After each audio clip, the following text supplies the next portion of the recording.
Hello नमस्ते. आज आपण संकष्टी चतुर्थी निमित्त बनवणार आहोत उकडीचे मोदक आणि ते बनवण्यासाठी आपण यूज करणार आहोत राजविजय ऑर्गॅनिक गूळ. माझा मोठा भाऊ आहे सागर फराटे. तो ऑर्गॅनिक पद्धतीने ऊसाचीही शेती करतो आणि त्याच ऊसाचा वापर करून हा ऑर्गॅनिक गूळही बनवतो, म्हणजेच केमिकल फ्री गूळ बनवतो.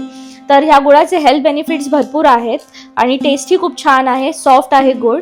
तर तुम्ही नक्की ट्राय करा. हा आपल्या घरचा गूळ आहे. तुम्हाला डिस्क्रिप्शनमध्ये मी डिटेल्स देते, कॉन्टॅक्ट डिटेल्स, तुम्ही तिथून ऑर्डर करू शकता. So let's get started. आपण घेतलाय 2 कप ओलं खोबरं आणि 1 कप गूळ.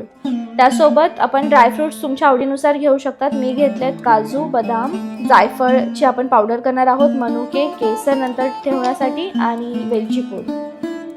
1 वाटी तुपात आपण ड्रायफ्रुट्स रोस्ट करून घेऊ.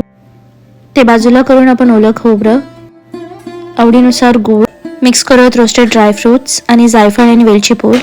1 कप तांदळाच्या पिठासाठी 1.5 कप पाणी अशा प्रमाणाने तांदळाचं पीठ घ्यायचं.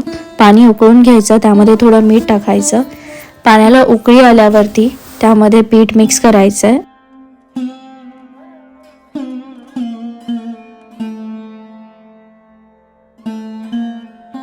लो फ्लेमवर 5 मिनिट ठेवूयात. पीठ बाहेर काढून आपण हाताने मिक्स करणार आहोत.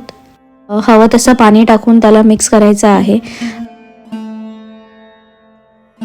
पीठ सॉफ्ट होईपर्यंत आपल्याला त्याला मळून घ्यायचं आहे.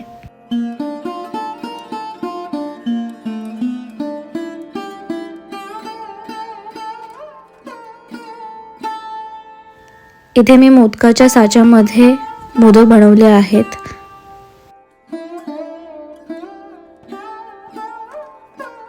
उकडण्याआधी आपण त्यावर तूप आणि केसर ठेवतोय.